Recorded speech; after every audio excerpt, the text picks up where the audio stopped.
All right, so good morning, Lowcountry Book Club. And actually, when this is played, it'll be in the evening. So good evening, good morning, good evening, good night, wherever y'all are. All times of the day. Exactly. So the two Southern Susans are today at the Poinsett Club in Club. I'm sorry, hello. The Poinsett Club's in Greenville. We're at the Piedmont Club in Spartanburg, and it is beautiful. I love this place. I was here, some of y'all might remember, a little while back with a group, the Altrusa Club, and it was just wonderful. So anyway, we're happy to be here today, and we're going to order some lunch, and then we're going to toast because, hello, all right, hang on. Oh, shucks. These are full glasses. These are very full glasses. This is going to be a good one, Susan.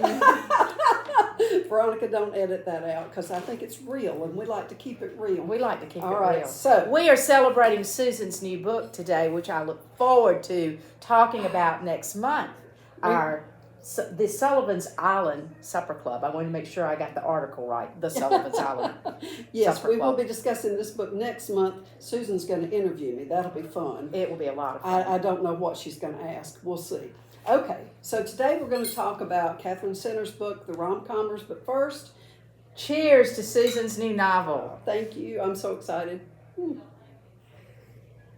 And now we're going to order some lunch, and then we will be back and we'll show you the lunch, and then we'll talk about the Rom-Commers. Okay, so we're just trying to decide what to have for lunch, and I'm trying to make up my mind between the tomato pie and the something called Piedmont Club Swangus sliders. And I think that's probably a spin on Angus, but it sounds really good. It's got pimento cheese, bacon, bread and butter pickles, and brioche buns. That sounds good. It sounds good. simple. Sound good. And the soup of the day is white chicken chili, which sort of has my thoughts, but then I'm looking at this little turkey with cheese grits and collards, and that's calling me too. Oh, if there's a brown derby classic Cobb salad, that sounds good. Y'all, everything on this menu sounds delicious. Stay tuned. Y'all, we have got to talk about these crackers. Susie just passed me the bread basket, and that reminded me of how much I loved these crackers when I was here the last time. So this is very deceiving. They're in the bread basket. They look like ordinary saltines. They do. They look like just your ordinary saltines. But these things are amazing. They are not ordinary saltines. No, they're not. And I think, don't they make them here? Mm-hmm. They make them here. I want the recipe. These are delicious. Do you have the recipe for these crackers? That's a secret. This is Savannah. Meet Savannah. Savannah, come wave to everybody. Savannah is just the sweetest thing. She got us a drop cord because my iPad battery was about run down. We would never have been able to do this without Savannah. All right, so we're enjoying the crackers, and now we're going to order our lunch. Good. So I would like the tomato pie. Good choice. Thank you. And here's something new I haven't heard of. Smoked turkey burnt ends. They're good. Very popular. Okay, I'll try that. All right, ladies, I'm gonna get these out of your way. Thank you so much. Uh-oh. Thank you. You're very welcome. shouldn't Can I have get you ordered anything this. else right now? I think we're good. Okay. We'll be good. We're going to enjoy our champagne and crackers. Okay, so I brought mine, the Rom-Commers. I like hardbacks. I don't know about y'all. I do too. Everybody has their own preference, but mine is hardbacks. I like them because they're easier for me to read, and also I just like looking at them on my bookcases. They're pretty. The Girl from the Red Rose Motel is still just in hardback. Is it? Well, mine are all, it's like whatever format, because I didn't want anybody to not Right. have the format they wanted, so I just made that choice. Everything's released simultaneously as much as I can manage. Sometimes the audio is Right. delayed a little bit, but other than that, I try to get them all out there so everybody can have the format they want. So the thing we were talking about just a minute ago is Susie mentioned, I'm going to let you say it. About the heroes? No, No. about the believability. Yes. I mentioned to Susan, and I don't read a lot of romance or rom-com, so this is kind of an adventure for me, and I find it to be way out there on the edge of believability. And for me, and what I read, I'm always kind of wanting something to be realistic, but as Susan pointed out, this is escapist reading. Exactly, and that's why I'm drawn to it. Actually, y'all, the reason I wanted this book on the list this year is because Katherine Center is my new obsession. I'm reading her books as fast as I can get them. I've read all the way through now. I've read everything she's written. I love her books. And the reason is because they just give me this feeling of happiness and Well, joy. and that's true. And That's true. It's like having a glass of wine or something. It just makes me feel good. And so I want to read more and more and more, and everything she writes. I mean, I ordered this one. I ordered this from her independent bookstore, and she'll do this. She has it on her website. I assume she'll do it for the next book too. But if you do that, if you order from her store, she signs it to you, personalizes it, and I'm going to find the page where she did that because I love this. Well, There it is. yeah, for Susan. And she signed it, you see? So I have her signature. And also I got this little bonus scene. Did I bring that? Yes. She gives a little bonus scene. Now, I've seen lots of authors do this with ebooks. But this one, she gives this little bonus scene, and it's from Charlie's point of view. So I really enjoyed that. So I love hardcovers for several reasons, but this is one. So anyway, back to the believability factor. I don't mind that it's not believable because I want to believe that life is like this. And You just want the escape. it's escapism. It's Yes. pure escapism. Yes. But I will say this. I didn't find it all that unbelievable. And I found that her characters I always find highly relatable. Yeah. All right, so you were saying, Susie. Yes, that I can appreciate escapism. I don't often read it myself. My younger daughter loves women's fiction and escapism and romances. In fact, I've recommended this book to her. I think it comes from my many, many years of teaching literature, all based on life the way it really is. That, I'm grounded in that, and that's how my head revolves. And so Right. that's what I'm... So is that your preference for reading then? Yes, to read yeah. Really? yeah. See, I'm the exact opposite. See, that's good. Give We need to me be different. escapism. And that's what I write. I write Yes, things, yes, to yes. give people Right. a pleasant Yes, escape, yes. a beach Yes, read or yes. whatever. And I want hope and resilience and promise in the books I read or my books. I have read some that are so dark that it's very hard. But I don't mind real. I don't mind Right. life the way it really is. Oh, I get enough of that already. I don't need any more of that. Reality is, I love my reality. I'm a happy person. I have a happy life, and I'm so grateful for all the many blessings in my life. I'm grateful that I did not get killed on the way over here. That's another whole story I'll tell you all about later. But if y'all could tell us in the comments as you're watching this, tell us what you think. Do you like books that have reality?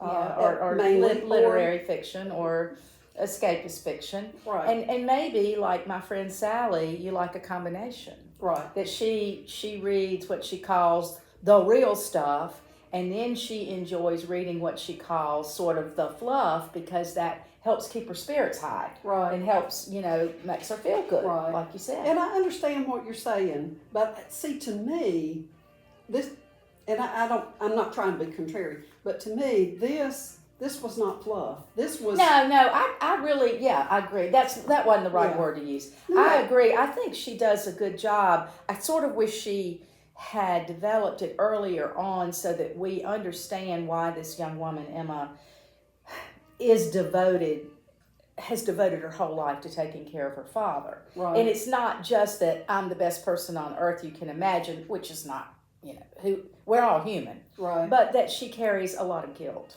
You know, and I think fear of failure too. That makes her touched do me. It touched me deeply that she's taking care of her Oh, father. me too. And partly because, I mean, my father is in very, very serious ill health. And you're taking care of him. Well, I'm there occasionally to help take care of him. I'm not nearly there as much as I want to be or as I feel like I should be. But my sister is there every day. My brother is there every day. And they are doing that, and they, you know, I mean, so that really touched me. And I mean, I would like to be there every day, but my circumstances are just not that's possible. Oh, for it me. is. I mean, it's a tremendous gift. It's just, you know, she is a young woman whose life is completely on hold. Right. You know, she's there 24 hours a day and has given up everything. Right. As a young woman to have her life. And so I just kept thinking, what would, you know, there's something deeper in there than that. There's something deeper there. Not that she doesn't love her father and wouldn't be there to take care of him, but every minute of every day. And we find out, you know, we do find out that she is burdened by guilt, feels responsible for his accident and her mother's death. And I think she's also hiding just a bit, that she has a fear of failure. Yeah, Maybe. A little bit. Maybe because of, you know, some things that have happened, you know. Right. But I think, I genuinely believe she was a good person. Oh, I do too. I do too.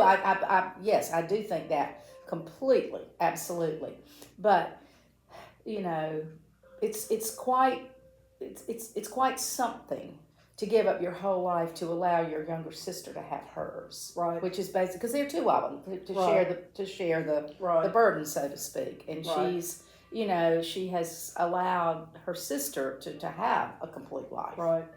And see, I have that almost in reverse because my sister is there every day. Yeah, you do. And I'm there.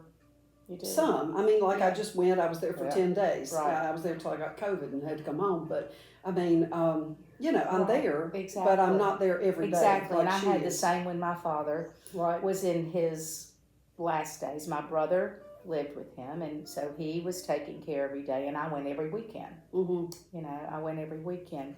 But I was older then. You know, I wasn't a young woman who, you know, whose life had not begun. But I wonder if that is partly why I found her so relatable. Probably. You know, because early on I bonded with her. Right, because you're at a time in your life when you're doing something similar. And so many people, I think, are. I mean, this is an epidemic of people, you know, who are taking care of parents and very often taking care also of children at the same time, and so, or grandchildren or whatever. And so you're pulled in different directions, and you know that's something. You know, I think it's an epidemic. A lot of people are dealing with this. It is, it's a good.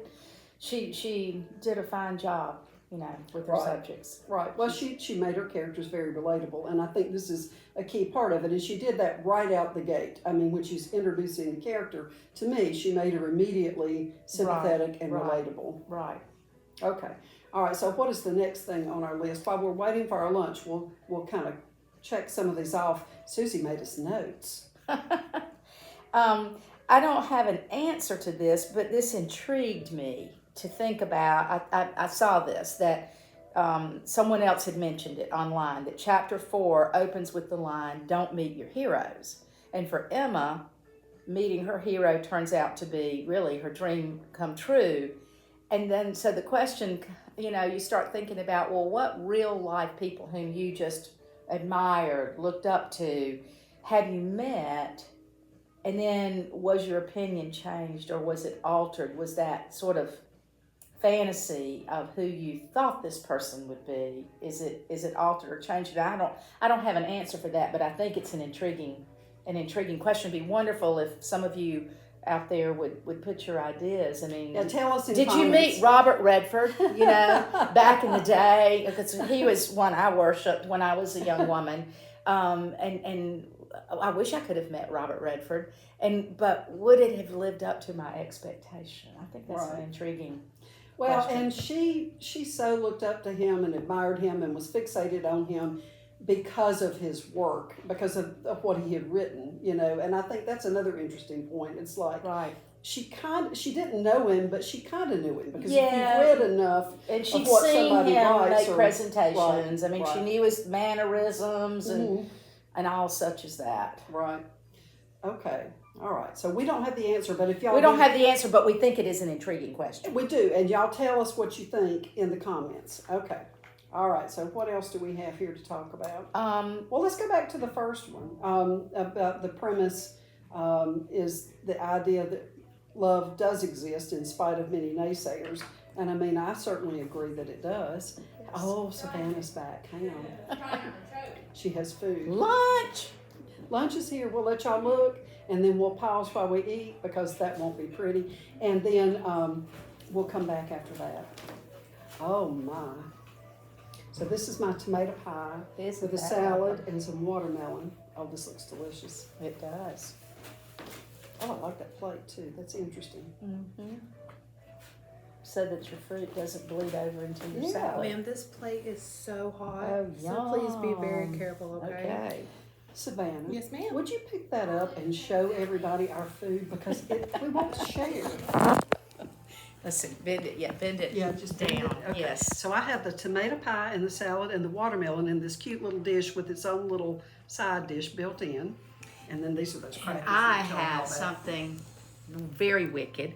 Cheese grits, collards, and turkey, what's called turkey burnt ends, which is very intriguing to me. Okay. All right. Savannah's going to set y'all back down. We're going to have some lunch and we'll be back in just a few minutes. Our featured dessert today is a pecan praline chilled cheesecake with a chocolate swirl. Oh my. Oh, Yes, ma'am. yum. Yes, it's got chocolate syrup and whipped cream. Mm. Yes, You recommend it, It looks Savannah? delightful. I personally haven't had it, but they're raving about it. So. Okay. All right. Yes, ma'am. Well, let us look at this, but I have a feeling we're probably going to need some of that. Mm-hmm. All right, hold on. Now, Susie, what's your favorite? I love the creme brulee. Yeah? That's my favorite.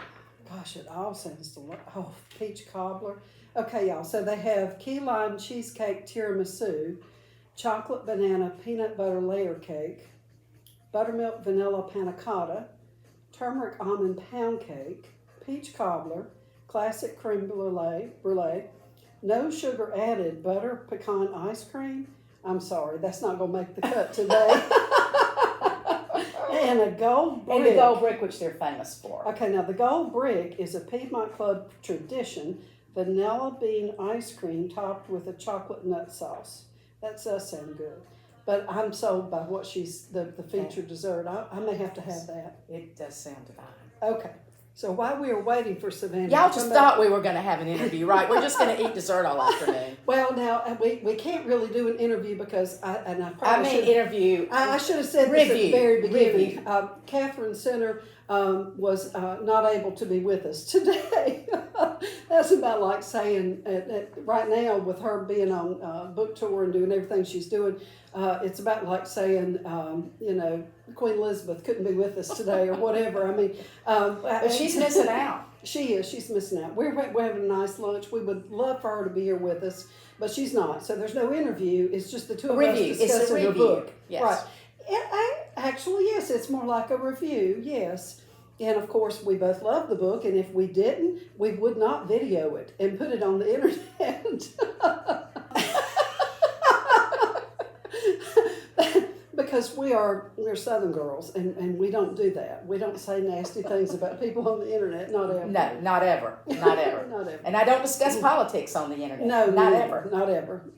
Not under any circumstances, No. especially not right now. Mm-mm. Okay, so we are back to our, what were we discussing before lunch? Well, we had arrived? talked about, we were beginning to talk about the main premise of the book, I think, is Charlie, who is the romance man, doesn't believe in love. He's had a hard time. He's divorced from his wife, and he has just chosen to be a kind of curmudgeon, if that's the right word, about it, and just say, look, certain things about romance are good. The physical part of it, I'm going out, meeting somebody, having fun, but love, he doesn't believe in it. Right. And so a big part of the conflict in the novel is Emma's mission, sometimes conscious, sometimes unconscious, to convince him that love is real. Right. And she does a good job of that. She I think. does. I mean, because She does. I think she educates him on rom-coms, which, it's kind of a, he's thinking he doesn't need any education, and Right. he sort of has that man's view of rom-coms. He doesn't. Yeah. They don't. Well, they don't seem real. Love is not real to him. Right. But I think she does a good job. She does, and she bringing him around. sticks with it. Right. Even when she gets upset and he's mean, Right. and he's really mean because he just doesn't want to fall in love. It's fine, Savannah. We need dessert. All right, so we're going to get one of these and share. That sounds like a fine okay. plan. The You decide. featured, the featured Cool. dessert. I think. Yeah, I don't know how we could do anything different. I know. You can't go wrong here, though, you know? And when you bring that, I suppose I could have a little cup of decaf coffee. Yes, ma'am. And I don't I'll just need have some anything more else. on this Oh, one, you too. don't want that. That's my I was nose. going to take it. Would you like any coffee? Just some more unsweet tea, Okay. please. Yes, ma'am. Thank you. You're welcome. I know we call it tea, but I like coffee too. She's the sweetest thing. I like her. I like that her name's Savannah. Oh, thank you. Look at that. She's right back. My name is Savannah Grace. Savannah how Grace. pretty. Oh, that's lovely. Oh, Grace is the What a character beautiful- I'm using in my new book that I'm working on. That's a beautiful Southern name. It is. Thank you so much. You're welcome. Okay, where were we? Oh, yes, we About love Charlie and doesn't about believe in Charlie. love, yeah. I think he's sort of mean to Right. Emma, but it's his defense mechanism. Right. It's to keep himself from falling in love with her. Right, right. So we talked a bit about Emma sacrificing to take care of her dad, but I think we can maybe skip over that since we've covered that a little bit and talk about the repartee between Emma and Charlie, and that it was very typical to the rom-com format, I Yeah. think, and I really did enjoy that, Yeah. the banter between the two of them. And I thought she did a good job, with the humor Right. and the language. I thought she did a good job with it. Yeah, I thought she did too.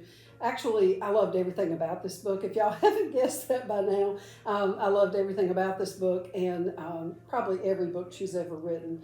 One thing that we haven't talked about yet is that the characters in this book, I think Charlie in particular has some health challenges. And other characters have health challenges. Yeah, that's a good point because, as I say, I don't read many Right. rom-coms, romance novels, so I don't know how Well- much tragedy and trauma factors in, but I started adding it up. I mean, he's had sarcoma, which is a really difficult cancer to even survive. He has another cancer scare. Mhm. Emma's mother has died. Her father is more or less an invalid, and he has Meniere's disease, Mhm. which further Mhm. debilitates him. I'm curious, since you read, I mean, is this I think typical? I think it's not typical of romance, the genre. I don't think it's typical at all, but I do think it's typical of Katherine Center's books. I think she visits this in a few other books. In fact, her main character in one of her novels has been in a plane crash and is now in a wheelchair for life. I think she's just not ever able to fully recover from that. And so, and the title of the book is How to Walk Away. And it's, I guess,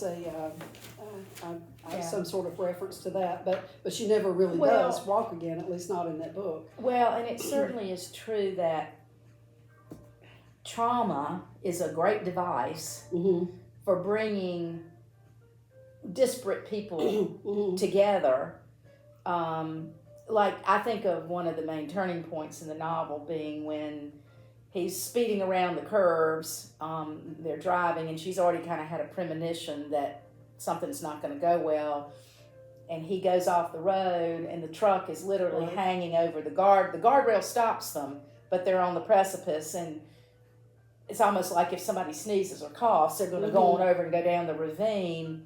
So there they are in this, and they've called, for rescue, but there they are, Right. stuck in that traumatic situation. And of course, what happens is that prompts them Mm-hmm. to open up and say things about themselves to one another that they probably would not under ordinary circumstances. So, Right. not having read her other books, I'm wondering if she uses sort of tragedy, trauma, sickness to force Right. turning points.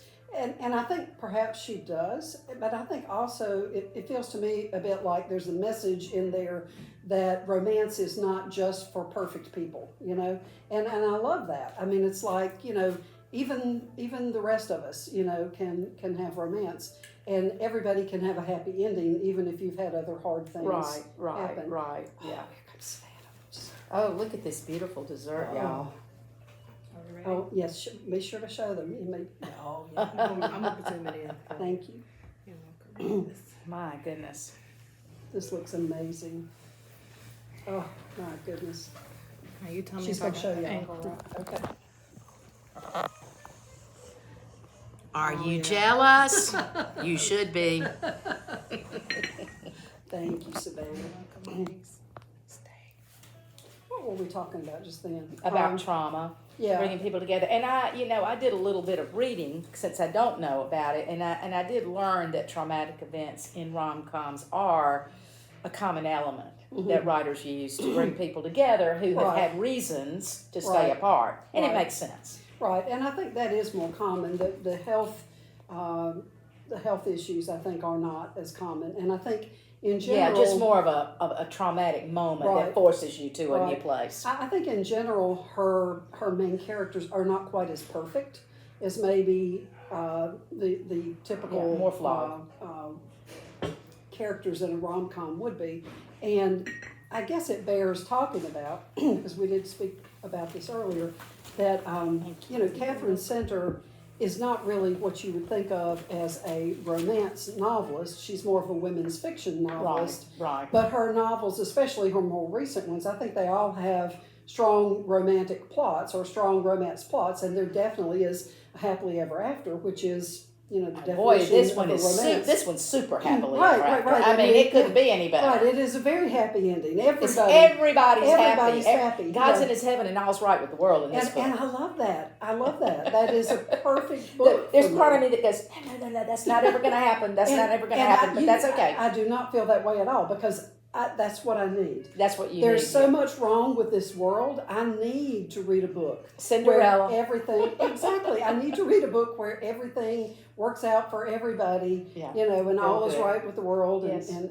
that's. And we were talking about, Susan was saying earlier that she thinks it's a trend in the publishing industry that women's fiction writers are sort of being urged to write more romance. I have heard this. I have in no their idea if novels. it's true or not. It's a rumor I heard, and I found it intriguing. So we're sharing it with y'all. I don't know if And we it's were true, thinking but about, and you just said, our world is in a fix, sort Right. of. I mean, of course, every generation believes the world is in a fix, and Right. but perhaps I'm wondering if,